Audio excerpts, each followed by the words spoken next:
Okay, I'm Linda Piccone. Almost none of you know me, which is fine because I'm not it's fine because this is really about the fines. Before we get started, I wanted to ask how many here tonight grew up in Linden Hills? Yeah, significant number. How many people still live in Linden Hills or live in Linden Hills now?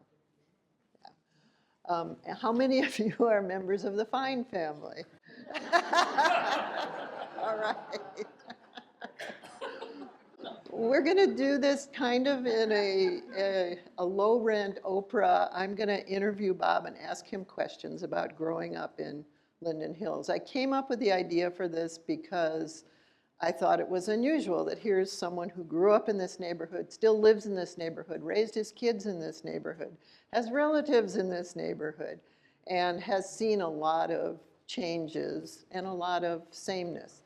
There'll be time at the end for those of you who grew up in Linden Hills to share your experiences and favorite places and thoughts about changes in the neighborhood. So hold your comments and questions.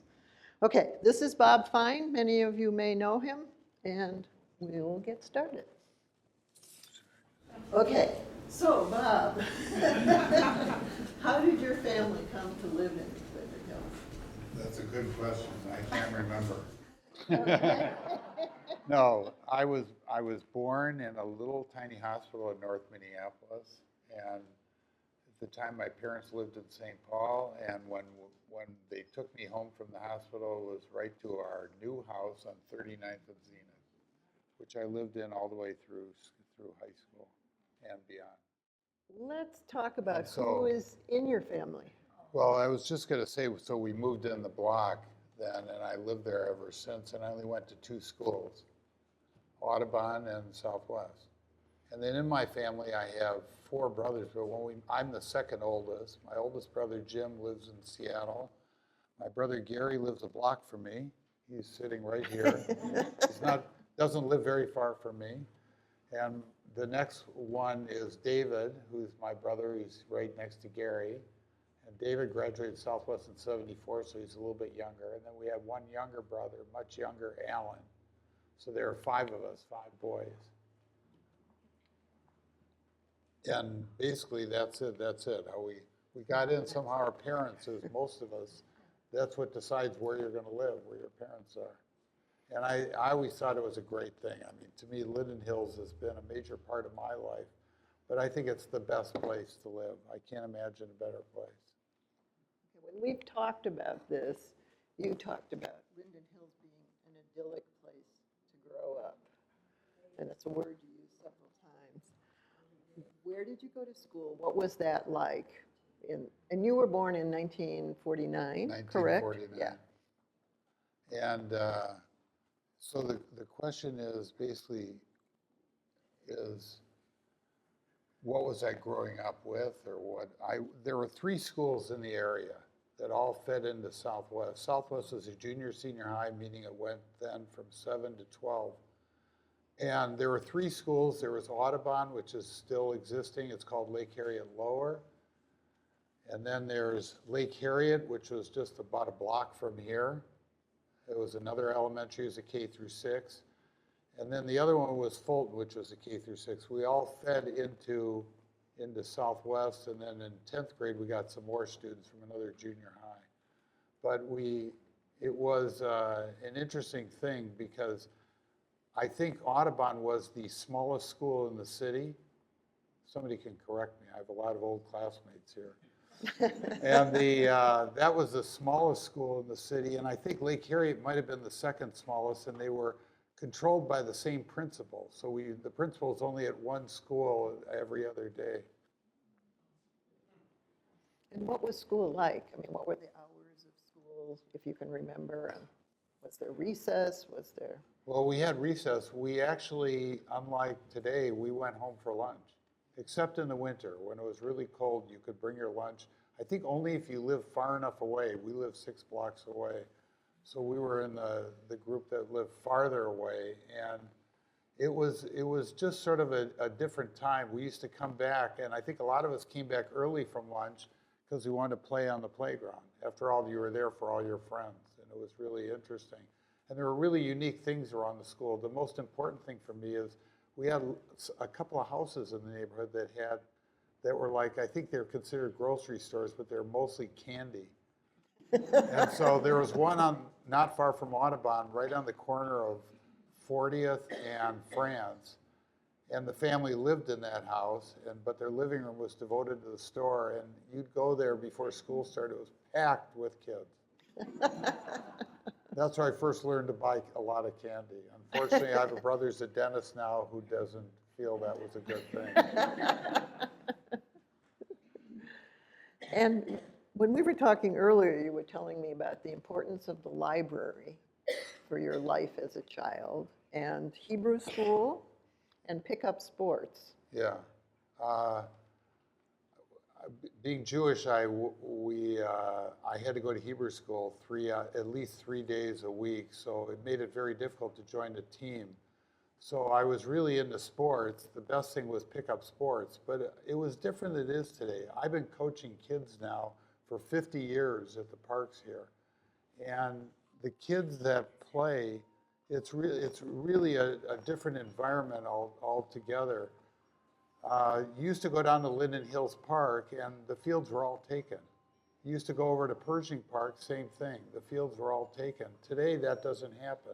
The kids are on organized sports, so there's a lot more pickup then. And because of the Hebrew school, I wasn't able to do exactly what some of the other kids did. But you make up for it. I was a baseball fanatic, so I could hit. No one knows that, but.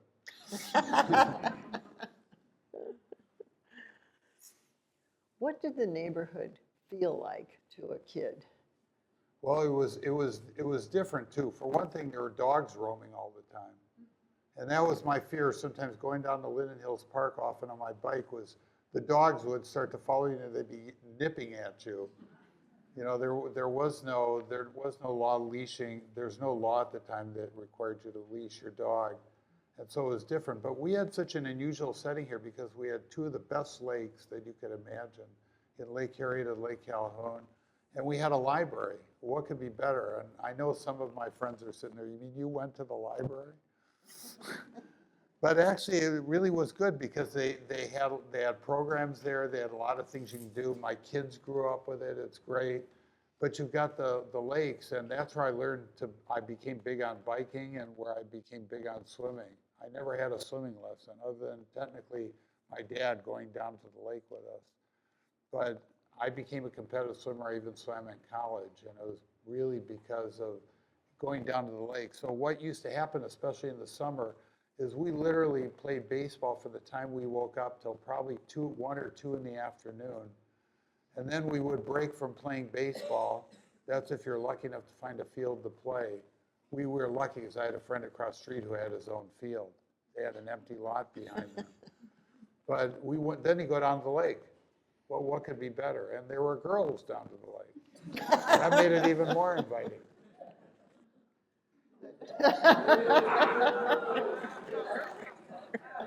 I'm afraid, that wasn't by accident. That is actually sort of interesting. That was my first year lifeguarding, and the person on my right is my wonderful wife, Sylvia. I can't see her right now, but she's right over there. And then the other girl is my cousin, who is her best friend. That's how I met Sylvia. So that kind of stuff happened. But she was from North Minneapolis, so she had to do something special. But you know, that was the thing about the lakes. They were packed in those days. It was packed. The beaches were packed.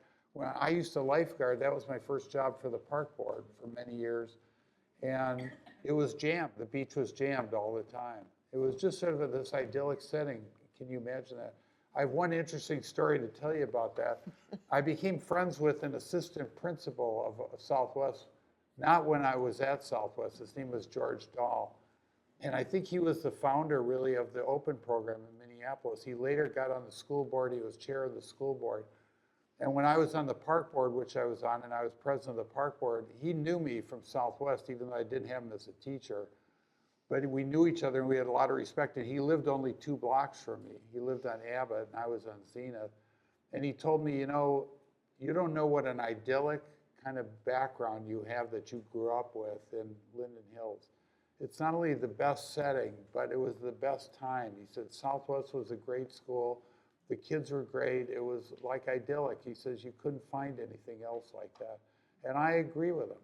I think that's really what it was. Audubon was a very unusual setting too, but it was a small school. They added on the school during our first year, and you're the smallest school, and I think even with the addition, which was huge, we are still the smallest school in the city. And they've added on to it since, and I was there when they had the 100-year anniversary. I think it was last year, and it was interesting to sort of see the changes in school, because what I tell the kids and my grandchildren, because I have 2 grandchildren now who are going there right now, and one is at the Upper and one is at Anthony, and you know, you try and tell them exactly what the school is like, and it's hard to. When I talk about the new addition, that's an old part of the school. And of course, they've added on tremendously to Southwest as well. Can you name some of you told me at one point, you almost never went downtown when you were a kid. Yeah. Everything was here in Linden Hills. What are some of the stores you remember? And are any of them still around? Well, it was interesting because we had an unusual setting, plus we have 43rd and Upton, which is still existing. But I remember there were a lot of little stores, and I'm sorry if I can't remember the name, but there was, where the co-op first was right down here. It's not where it is today. And it was a grocery store before that, run by a family, and I knew the family. What was the name? Hawkinson's. Yes. And when they closed up, I don't know if they sold to the co-op and they started, but that's where the co-op first located. And there were other things. There was where the coffee shop is right now at 43rd. That was the Stillman's grocery store. The Stillmans are actually distant cousins of mine, but that doesn't mean I knew anything or ever got a piece of bread out of there. And there's a number of things that changed. There are 5 and dime stores. There was a store on 44th and France, and it was Carlson's Odd Shop, I think, and I think the Carlsons were Kurt Carlson's parents. I think that's what I understand. I found that out years later. And there was a 5 and dime store over here in 43rd and Upton. I can tell you that's where all the kids were. But there were 2 drugstores. There was one on 43rd and Upton, and there was one over, which was, I think, Griffin Drug. And then there was one over on 44th in France, and I think it was, no, I think that was that System Drug? System was 43rd. Yeah, System was 43rd and Upton. That's what I thought. No, it wasn't Butler. Butler came into the store that's now the coffee shops, wasn't it? Yeah, that's what it. And Griffin was at 43rd in France, or 44th. 44th. Yeah. Is that where Burgers is? Yes. Yeah, which is interesting. And the funny thing is I actually own a building over there now, over on 44th in France. So it's one where there's nothing on the first floor, there's just parking. And there's actually a small building behind it, and it's now an exercise studio. But it was a comic store, but it didn't open until after I graduated high school. The building didn't exist before. And I always used to laugh at the building and say, who would buy a building like that? There I am today. Okay, you went to Southwest High School, and what activities were you doing at Southwest? That's a good question.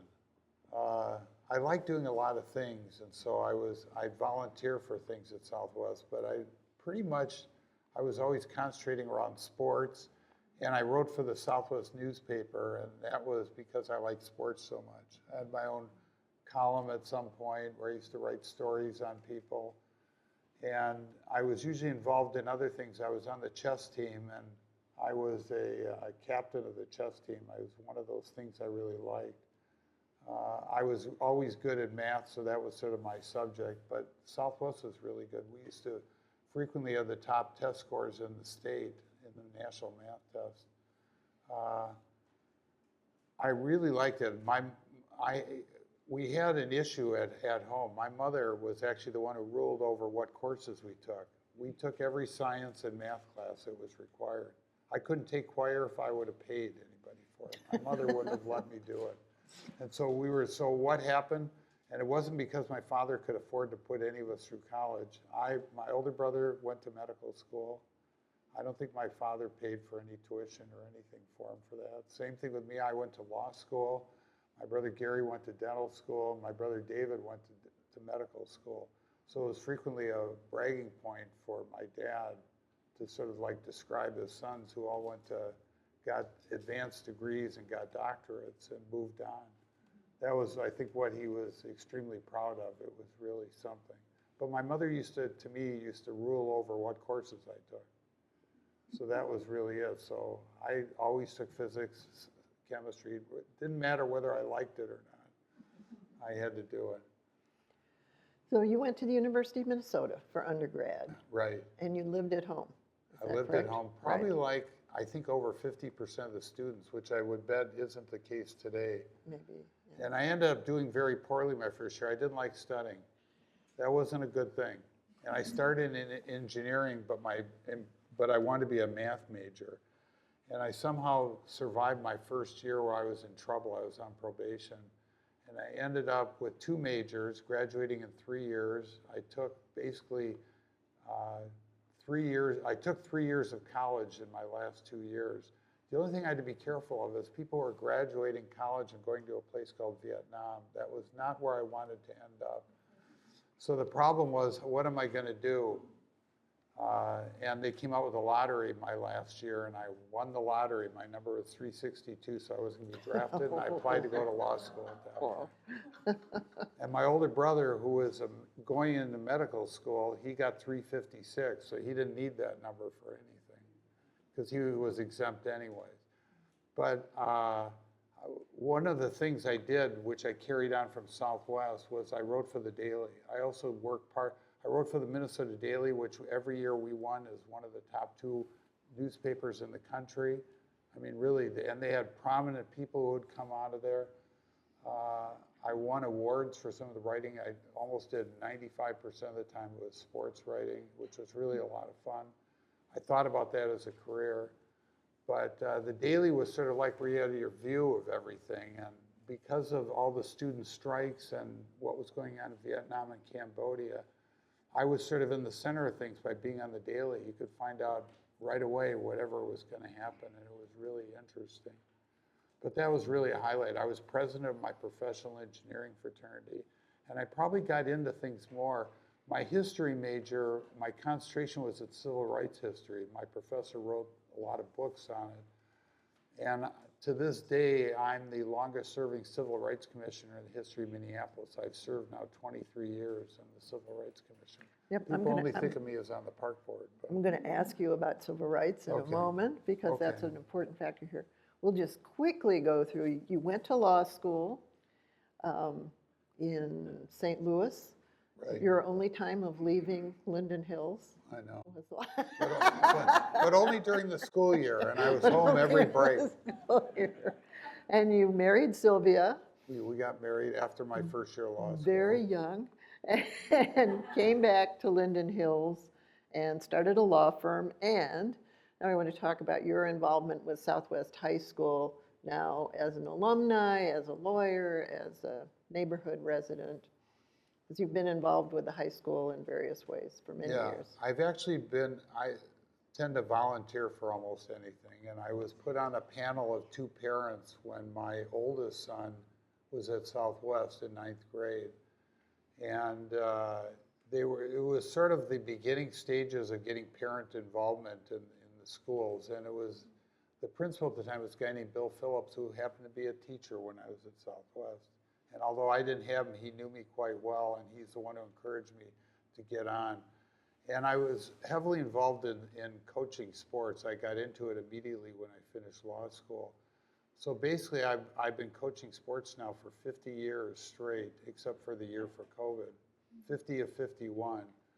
And baseball or softball, I've done probably much more in girls' sports than boys. And that's not a function of my kids. I have 3 out of 4 of my kids are boys. My daughter, who's back there, was quite someone to coach. She was a lot of fun. And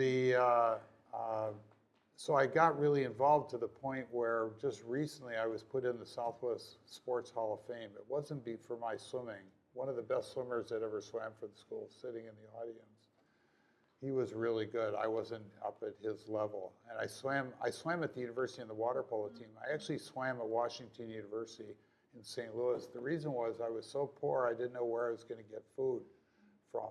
I was borrowing money to pay for the university. And so the captains of the team saw me there, and they said, "You look like you swam before." And I said, "Well, actually, I swim more now than I did, I think, when I was in high school." And so they made me an offer. I got free meals at the dorms if I joined the team. So I lettered in swimming at Washington University. That's how I got into it. But when I got into the Sports Hall of Fame, I said, I'm not the big athlete that you're looking for there. They said, "You've virtually been the feeder program for Southwest for a half a century." So that's why they put me in. Did you see a difference in the kids you coached more recently and the kids you first coached and yourself in high school? Well, when I first started coaching, they were lacking girls sports basically, and so I started coaching. It was before they started girls softball at Southwest. They started coaching senior high girls in softball because that's what they needed, and I was a terrible coach. The first 2 years, I think we won our last game my second year coaching. And I used to think it was the players, and it finally came, somebody probably hit me in the head, and I probably realized it was me. It wasn't the kids. And I think the kids are basically sort of the same. It was a pleasure to coach older kids like I did then, 10th, 11th, 12th grade, because it's really interesting. You really teach them really good skills, and they can pick it up. But I think the kids basically are the same. I always went by a system where I want the kids to like what they're doing, to be contributors, to help others, and to be good sports. If they don't follow those kind of rules, they don't play for me, and they're not going to be out there. And I think it's always worked. I mean, it's always been sort of something I've looked back on, and it's been the thing that's been the most important thing to me, frankly, in my life. And my wife's probably always had to suffer through the fact I'm always out there coaching. And I probably coached 30 years of basketball and baseball and softball. I've coached every year. And I've also coached a lot of soccer and some other sports because a lot of parents just don't have time. Well, one of the things that's definitely changed in the kids you've coached is the racial makeup of the kids you're working with. So now we can talk about civil rights and what the neighborhood was like, what the schools were like when you were a student, and what it looks like today. Yeah, well, that's sort of interesting because the school hasn't changed racially that much, except when I went to Southwest, it was all white. So maybe it's probably more, why did I get involved in civil rights? It wasn't like a natural thing. And with what the school system has done more recently, there isn't as many minorities at Southwest, but there are. And so because I coach out of this neighborhood mostly, I don't run into as many kids and minorities, but I do. And for me, it doesn't matter at all because I don't treat them any different than I treat any other kids. And they get the same kind of preference and they get the same kind of coaching and education that they would otherwise. But it sort of changes out there with some of the with others, and there's a lot of areas of the city where they don't have the same racial makeup what we do. And a lot of the coaches know around the city that I'll help them, and frequently they'll call me up and I'll help them coach their teams. And help them and tell them what I'm doing and how I'm doing it. One of the things we talked about earlier is when you were at Southwest, the only diversity was an AFS student who was there. But also at that time, Edina High School didn't allow Jews, Minnetonka didn't allow Jews, and you became interested in civil rights because of that close-up kind of I discrimination? think it might even go farther back. My dad was in between jobs when I was in second grade, and he took an active duty tour in Montgomery, Alabama. Not an active duty, but he went to a school in the Air Force. He was still a reserve, and this is when my brother David was like a year old. He doesn't remember Alabama when we lived there. We were there for 4 or 5 months. I was in Audubon, went back to my class when we came back. And what was it? It was the time of Rosa Parks and Martin Luther King. That's when they were down there. So I was telling one of my grandson's teachers at Audubon about 2 years ago, they were studying Rosa Parks and Martin Luther King. And I told her I lived in Alabama in 1956, late 56 and early 57 when a lot of this was going on. We were in an all-white school. There was an all-black school across the playground. And maybe that had an effect on me, too. I think part of it was being Jewish and sort of like that was always in the back of your mind, and civil rights was an important issue. So with my rambling, I probably sort of answered the question. What kinds of things did you encounter when you were on the Civil Rights Commission? Well, the civil rights is sort of unique in Minneapolis, unlike the rest of the state. They have 2 basic functions on the Civil Rights Commission. One is they hear cases. People file actual cases. And the Civil Rights Commission, if it gets to that point, they find probable cause, they will set it up for a hearing, like a regular trial. And actually, that's what I really enjoyed about it. It was like I was a trial judge on civil rights cases. The other part the Civil Rights Commission did is we had monthly meetings, and we did special things to sort of like educate people on certain areas of civil rights. But we didn't really have any power. All we could do is make recommendations. We'd go to the city council and tell them what was on our mind, but the city council could decide later what they were going to do or how they were going to do it. But we did have a lot of power with hearing these cases because, and not all cases won, of course, it depended on the case.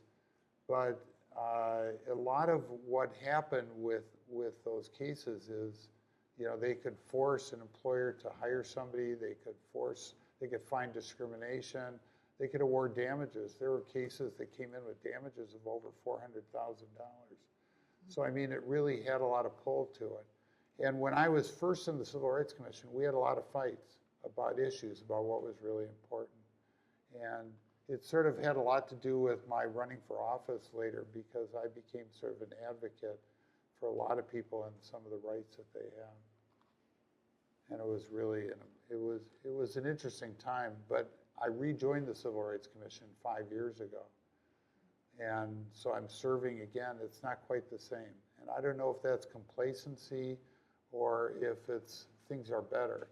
I would think somewhat people are a little bit more educated, and that doesn't mean there still isn't issues out there that need to be dealt with. So it was something I did a lot with.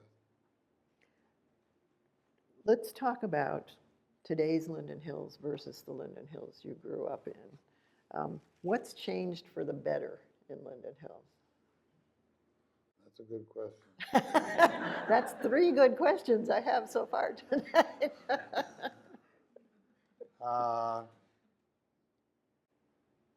It's hard to say what's better. I mean, the neighborhood has changed. All these houses have been torn down, and they built bigger houses and everything like that. I think it was much more of a working class area than it is today, and I'm not saying that's bad. I mean, after all, 2 of my kids and I have 5 grandchildren that live in the Linden Hills area now. And, I'm really glad that they go to Minneapolis schools and they're part of it. But I don't know if a lot's changed. The kind of commercial setting has changed substantially. There are more little stores and things like that. There's more restaurants today than there was. There's more coffee shops, things like that. I mean, it's changed, but physically the features are really important. We still have a library. We still have, 2 lakes that are really close. I mean, I swim every day. My brother Gary swims almost every day too, I think, and he does it at a higher level than me. And I still swim at the lakes. I'll go down to Lake Harriet in the summer especially. I like it better than the other one. But we have some attributes that are really nice. And people change, but I like the kids. So to me, the kids haven't changed all that much. Kids are kids. The only thing I would always encourage them is I tell them, look, I used to play when I wasn't, you know, I was always practicing outside. I said, there was never open fields. They were being used all the time. I said, a lot of you should get together and go out and just play. You don't need me. You need to just go out and play and have fun and learn what it's like to be out there. You're somebody who's run for mayor, you've been on the park board, you've been very active in city governance of one kind or another. What do you hope for the neighborhood and for the city at this point? Well, possibly because of my coaching, I'm hoping that recreation comes back. I think recreation has been dying for the kids, and programs are going away. We don't have as many park programs as we used to have. And I'd like to see more kids sort of like into those programs. So I would really like to sort of see that, but it's been changing a lot. And it's not easy to do. So I tend to think about parks and taking care of what we have, and I think the park board does a great job in taking care of the parks. We're great environmental stewards. We did the wetlands. You know, they really were huge, and that happened right after I got on the park board. I had people who were related to me that weren't going to vote for me because of my position on the wetlands. At least that was the threat at times by people, and the wetlands turned out great. We have a great forestry department with the park board. They do a great job with trees. We're always taking care of the lakes. We're doing an awful lot. There's always a push for that, and that's really good. I really found that what was different for me on the park board was I used to always go by this theory from the first time I got on the park board, which was this is all parkland once. Let's see how much we can return to parkland. And so I created the complex called the Neiman Sports Complex out by the airport. I got it named for the guy who got me into coaching, Leonard Neiman, who was based out of this neighborhood, and his kids grew up here. And he was a park commissioner. It's a great project out by the airport. It's really not in what we consider the city limits. It's probably in Richfield. That's the thing about the park board. They can own land outside of their area. I also moved the headquarters out of a rental office building downtown, and they now have their own headquarters on the river in North Minneapolis. I helped negotiate acquiring 8 acres on the river, along with a number of other parcels we do. I'm a real estate lawyer, so it came natural to me. We finished putting in most of the pathways for the bikes. We did a lot of things, but there are still projects that are out there, and we can continue to do it. One thing that a lot of people don't know is how much the park board owns most of the land under the airport. I think it's over 100 acres. 50. Is it 50? I thought it was like, anyways, we own a big section of the land, and if the airport was ever to leave, guess what? That returns to parkland. But So, what I did when I was at the park board is, and the reason I brought it up is, the airport commission came to us, and they wanted to acquire some of that land. They needed 6 to 8 acres, and I told them, I said, I have my eyes on some land you have that you don't need. So we basically traded, I think it was 8 acres that we're never going to be able to use because the airport's not going to move. At least in my lifetime, it's not. And we traded 8 acres for the equivalent of 40 acres, just right by the crosstown and near between Cedar and Portland. And today it's the Ed Solomon Park. We don't use it for very much, but it's parkland. And we've returned something to the park system, which is really important. tell me what it's like being a Linden Hills resident today. Is there more or less fear of crime? Is there more or less feeling of belonging in the neighborhood? And this is a question I'm going to open to the audience in a few minutes as well. Yeah, I don't know. I have the worst view. I think there isn't a lot of crime here, and I think it does really well. But I also probably live on a block where there's a lot more older people and there's less children on our block. So I think there's always somebody home. It's like we have watchmen on our block. No one's going to be able to touch our block. I'd be interested in what people say about whether they think Linden Hills is safe. I think for the most part, it's really a great area. You know, people used to tell me one of the reasons that it's assisted by is the fact that from the rest of the city, it's basically cordoned off from the rest of the city because of Lake Calhoun and Lake Harriet. So what happens on the other side of the lake, it's a long distance for it to, if it's bad, to spread over into our neighborhood. I think it's an idyllic place to live. It's still in the city. We probably should be more mixed racially, but that's a function of what the neighborhood's like, but it's also very expensive for people to live there now. I would almost pray that my kids can afford to live there, and so far I'm lucky 2 of them do.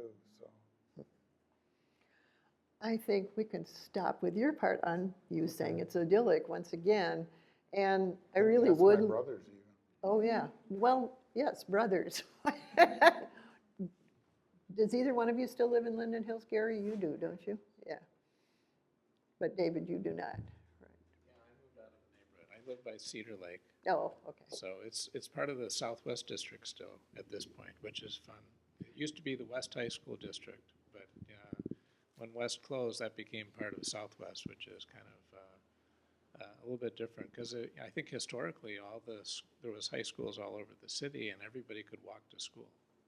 So going by bus never was an issue. Now I'm a bit out of walking distance.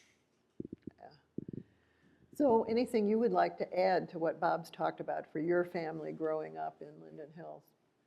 Well, I guess, again, we were very lucky to have the parents that we had. And also, I think the whole community was really very, it was an idyllic area to grow up in a lot of ways. We were very fortunate from that standpoint. And it's like, I remember growing up, watching on TV, Leave It to Beaver and Ozzie and Harriet and, my 3 sons. I mean, it was very similar to what we grew up like in terms of you really could identify with these kids on TV. It was just a normal, what you considered a normal area where it was just kind of fun to grow up. So we were very lucky. And in my case, I also had 3 brothers that were older than me and set good examples for me.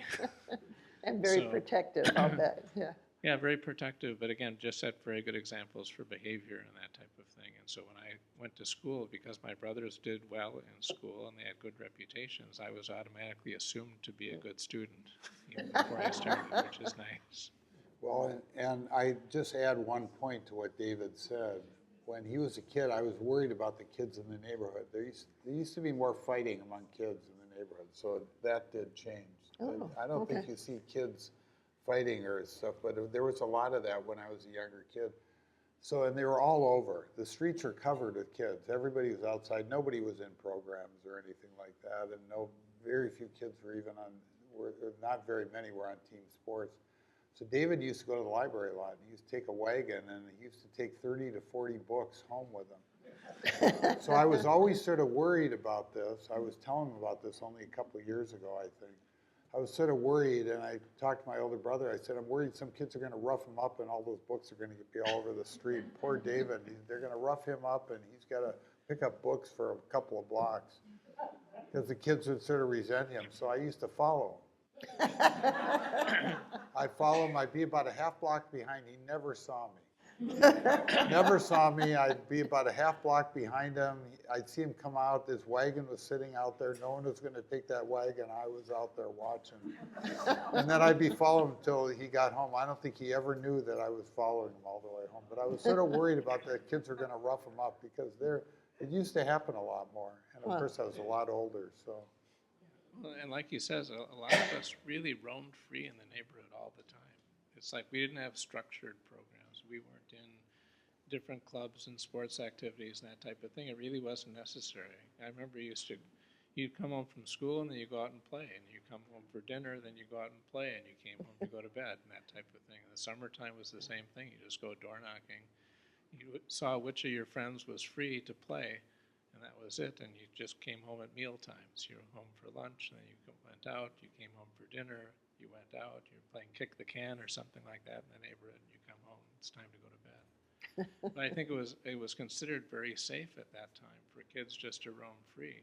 And our parents, most of the time, didn't know where we were. We never checked in. It wasn't we didn't say, I'm going to go over to so-and-so, because oftentimes I would go out and I just knock on doors of my friends and see who was free and wanted to play. But I never really told my parents where I was going or anything like that. They just, assumed we'd be back at mealtime. I grew up in a family of 5 too. My question is, did the parents change a bit as they went down the line? Because you were one of the younger ones. Was it the same for the older boys? That's a good one. It's changed. Were your parents stricter? Good question. I would say a resounding yes. I will say some things to add to what you were asking. Bob, David, and I were all at one time lifeguards for Lake Calhoun and Lake Harriet. And at one time, Bob actually resuscitated someone, saved his life, which never happened at the lakes. All you heard was drowning victims, and that was it. And he was honored by the mayor at that time. Was it Fraser? I can't remember, but it was very unusual. And so, and the other thing is, or two other things, when we were at that time period, which was the late 60s and early 70s, when you go by the lakes, Calhoun and Harriet, there was hardly anybody there. The only runners were cross-country teams. And so it wasn't used like it is today. It's so different. And when we were at Audubon in the 50s, and Bob could talk about this because I think you saw the bomb shelter next door under our neighbor's house, because it was the nuclear threat. And I think at one time my father, because he was still like a reserve officer, was appointed for that region, that he would be the officer in charge in case of an emergency. And our house, I think, was designated also as a safe house for the community at that time. I agree with you though on the stricter. I think my parents were stronger when we were younger. The 3 oldest, we were a lot more accounted. Maybe Gary less so. Maybe I was a troublemaker, and so I had to keep the outside window open. Well, I think it's just remarkable the contributions that you have made to the city and to the community. I mean, from, you're writing articles for the various papers and pursuing your, getting your degrees and giving back and coaching. And I don't know how you juggle it all. And I don't know how your household with Sylvia and everybody do it. I don't know how you could manage it. So thank you very much for your contribution. I had to have my wife who could cover for me. Well, I know, but I know she happened to have been very busy too. Sylvia, would you like to say a word or two? Well, I'm not sure what I can add. So when Bob and I first married, we lived on the west side of Lake Calhoun. And when we were ready to look for a house, Bob said, I only want to live in Linden Hills. And I didn't understand the aura of Linden Hills then, but we moved on 41st and Chowan and had wonderful neighbors there. And then as our family grew, we moved to York Avenue and have had wonderful neighbors. And I'm thankful that my children were able to grow up in Southwest Minneapolis. And I think what Bob probably left out was that there was a portion of time, Linda, when your kids and my kids were going to school, where the schools were very diverse, where there was mandatory busing. So when Bob was there, it was very white, not a lot of diversity. Now my grandkids who are going to the same schools, because the school board has changed and made it a neighborhood school, they're back to being not very diverse. But when our kids were there in the 80s and 90s, because of mandatory busing, I think at Lake Harriet, it was probably 50% minority. And the way we gained that minority was through a program called CPAC, And they brought in mostly children from Vietnam and Laos and Cambodia. And that's how that's how our schools were able to get that minority. And I think in some ways that was a very good lesson for our children. They didn't grow up isolated. They grew up to understand what the real world was. Okay, other longtime Linden Hillsers with memories about growing up in Linden Hills. Peter, maybe, I'm not sure where you're sitting, maybe you have some? There's a lot of others here. Yeah. All of this sounds so familiar. My name is Patty Cook. I was raised on 41st and Xerxes. So I went to Lake Harriet Elementary. In fact, in this church, went to Brownies and flew up, if you were ever a Brownie, to Girl Scouts, where I made a sit-upon, if you had a sit-upon. What color was yours? It was gingham. Oh, and mine was black, okay. What I thought was really interesting is my parents owned a restaurant in downtown Minneapolis across from Dayton's. And so every day my mom would take a bus to work and my dad would drive. And, but when I was young, there was, of course, the school actually closed during lunchtime at Lake Harriet. So I had a working mom, and when I was really young, she hired a neighbor lady I'd walk home with Carol and my other girlfriends, and she would feed me lunch. But later days, and Carol had the same experience, is my mom would give me 35 cents every day, and I would eat at Huber's Cafe, which was about as big as from the wall to here, and had a hamburger and a Coke, and then went to the bakery and had a cookie for 6 cents, and then walked up to the dime store where I spent time, and then I went back to school. And it was a really interesting experience of the 50s, of being in the 50s, and how parents coped with those days. And the school actually closed. There was no other option to stay. I have many other stories, but the other piece is that the distinction between friends I knew that grew up in St. Louis Park or other suburbs, I felt like we were more citified. I felt like there was some cohesiveness about being in the city instead of being in one of the suburbs, like it was old memories, deep memories, as opposed to something newer in the suburbs. And it felt very connected. And I haven't lived back in the city. I don't know that I can afford to live back in the city anymore, but I do miss it, and it was a beautiful time, a beautiful place to grow up. Thank you. Oh, sorry. So as you were talking about that, the school, as she kind of described it as closed, we got to go home for lunch and come back. And I believe we maybe had an hour, 15 minutes. Well, I grew up on 39th and Xerxes, which was one of the farthest distances from school. So we would walk home, and I would drop off my friends, Randy, Patty, at their house, and I would walk an extra 2 blocks to have lunch. And I was pretty much, if I say pizzula, it was a little person. You know, I was quite thin and short, and it was a long walk. And so by the time I got home, and I was a slow eater, so by the time I had my tomato soup or grilled cheese sandwich or whatever it was, and made it back to school, everybody else had already had their recess from lunch break, and I'd get there and maybe I'd have 10 minutes, and you know, I really used to feel like I'm being cheated, because they got to all do the sports stuff, and I went right to class. The park board, I started girls softball. And there was leagues for 6th grade. I don't know if it was a 5th and 6th grade team. I think it was limited to elementary school. And we played the other parks in the neighborhood. Whether there was Pershing, and then there was a team from Linden Hills, and there was another one. And in order to play, we had to have a manager, a coach. And I said I wanted to play. And so my older sister, who was 6 years older than me, she became our coach. And that was how we got to do it. And it was really fun because then we wanted to play those sports. I do not recall that there was a girls' softball team in high school. Bob, maybe you do know, but I wasn't part of that.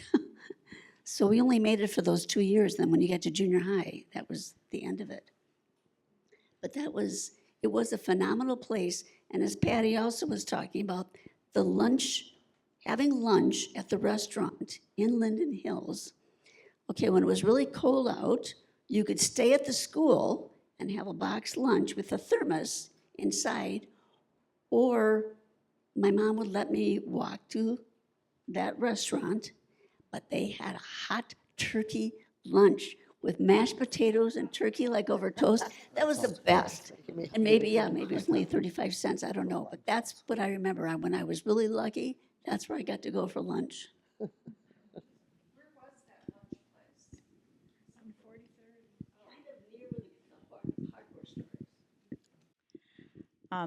My grandparents lived at the corner of 45th and Zenith. And so a lot of stories of the area. One of them was my grandfather was at the Lake Erie bandstand the time that the tornado came through. And he was there, and my family also had a place up an hour away. And my grandmother, was up there, of course, not knowing what the condition of my grandfather was. But anyway, those are memories. My grandmother was involved with actually creating Linden Hills Park, is what I've been told. But my first memory of Lake Harriet was my brother telling me that he had been the night before to Lake Harriet to watch the submarine races. My eyes just bugged right open, really, only to realize that no, he was out there necking. Anyway. It was just an idyllic situation. I actually grew up in the country club in Edina, and I'm all of 1 year older than Bob. And I just remember some stat about that there were the most kids, the Midwest or something like that, living on, I can't remember if it was Bruce or Arden, whatever. And what was me the fondest memory was Halloween, going and knocking on, trick-or-treating and stuff like that.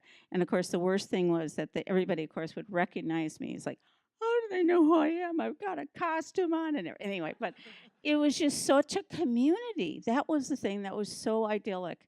And I just, sorry if I lose it, but I just feel, unfortunately, this day and age, so much innocence has been lost for our young kids. And I grieve that so much. So as far as a loss, but truly, I think as you indicated, Gary, that, our parents didn't know where we were, we just came home for dinner. That was it. It was really a lovely, lovely experience. And so grateful that I was able to experience that.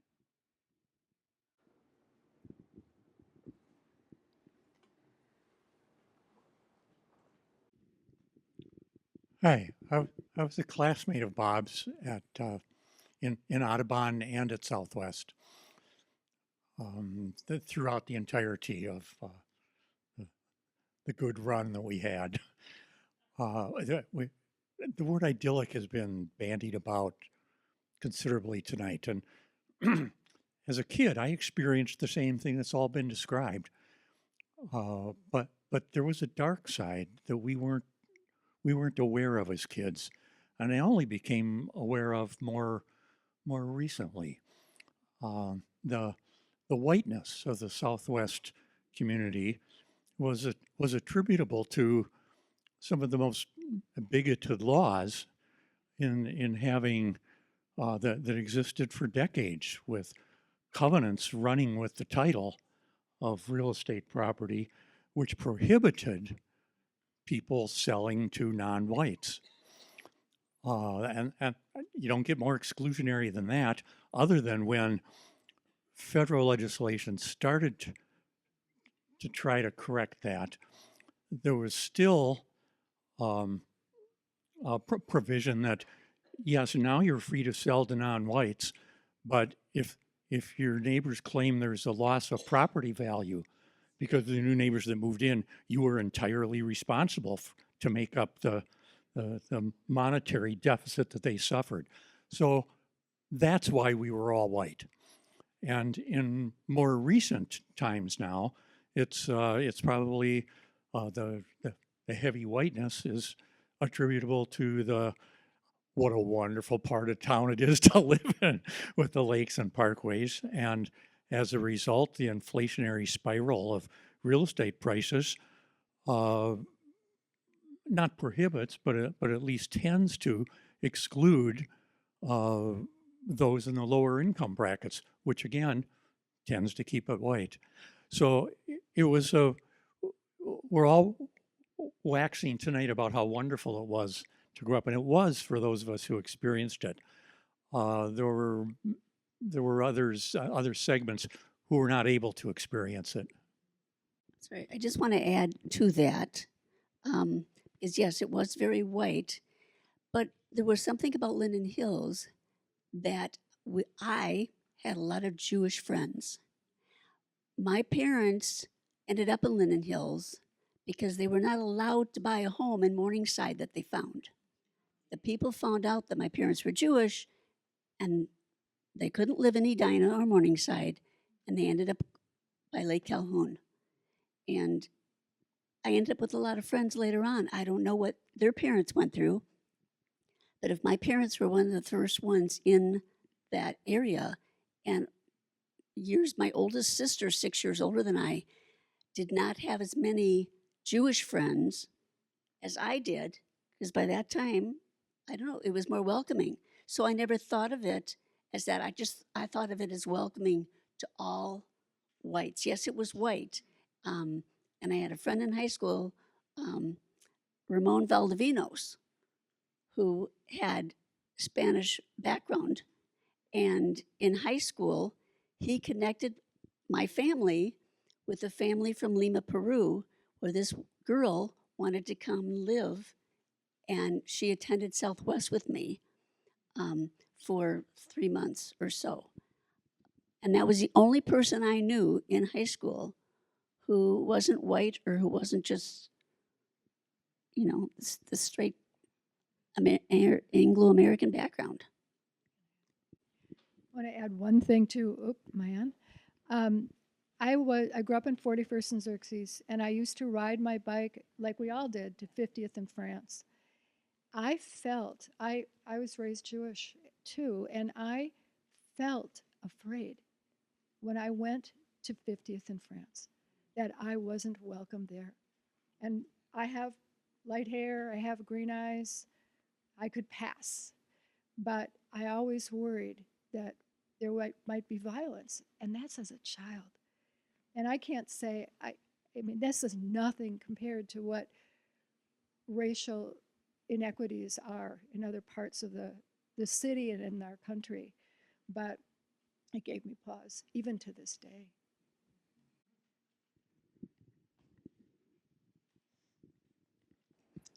I still want to hear from Peter. I just want to say something on a much lighter note than all of that. We lived at 41st and Washburn and when our kids were little, and Peter was one of the drivers of the streetcar at Lake Harriet. And when the kids were little, they just loved that their daddy drove the streetcar. It was the coolest thing. By the time they were in middle school, it's like, kill me now. But now that they have children of their own, they love again that their dad drove the streetcar. He doesn't do it anymore, but he did for a long, long time. So that was a very special Linden Hills memory.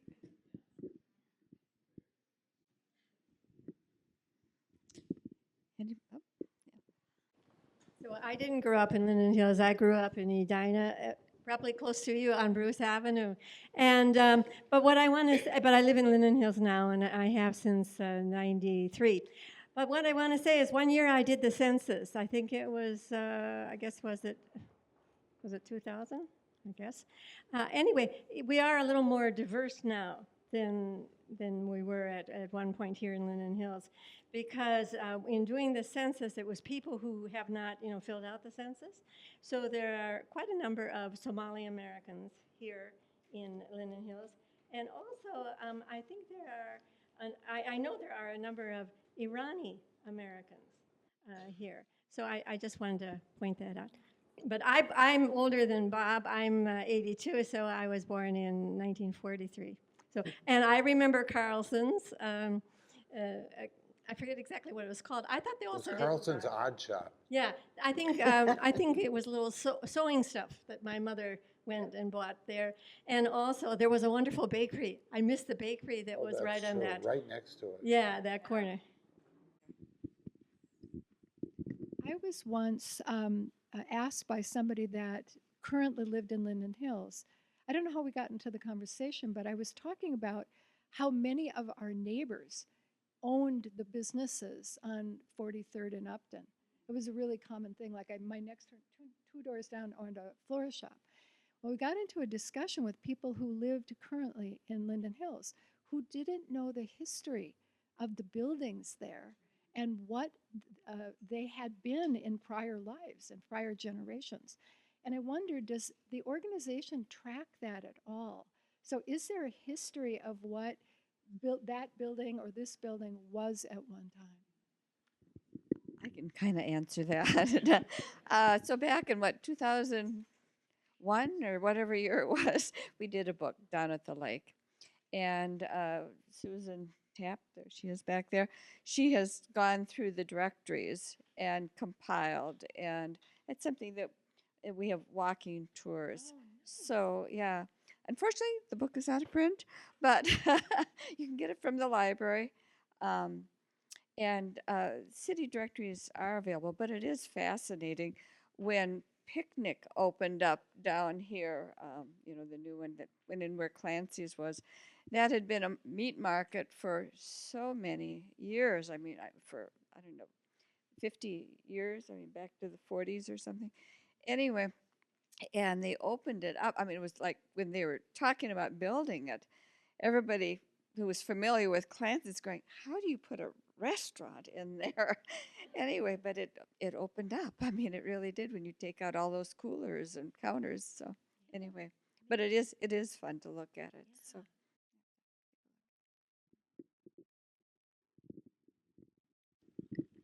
Bob talked about the almost lamenting the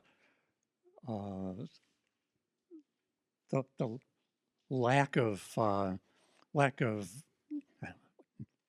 disorganized sports, kids just going out and playing. But there's one part of the area that I think has thrived entirely. When in the late, I left the area in the late 60s and had family around, so have come back intermittently, but I've never lived here again. But over the recent decades, the attention that has been paid, largely attributable to Park Board, I believe, but also attributable to maybe a greater emphasis on health and activity generally, is that the lakes themselves, the lakes themselves have just blown up with use. I think it was Gary Fine mentioned that in when we were in high school, the distance running teams were the only people you'd see at the lake running, and now you'd almost need 8 lanes for all the different modes of conveyance that people are using. So if you're in your 70s and walking, they're using you as a slalom course, and it's busy all the time, early, midday, and late. I think that's a wonderful development for this area, the whole South Minneapolis. Well, this has been really a rich discussion and contribution. And I have to again thank Bob for his lifelong contributions to the community and to everybody else who stepped up. It would be great to do this again if anybody wants to think of an approach that we can do it, because we, you know, gathering these stories, and as you may have noticed, August is filming it, and it will be uploaded onto our website. And you know, these are good stories to share, and I think we brought some good perspectives, and there's more. There really is more. Anyway, thank you so much for coming. Feel free to stand and visit. I think I still see cookies back there. Anyway, thank you so much.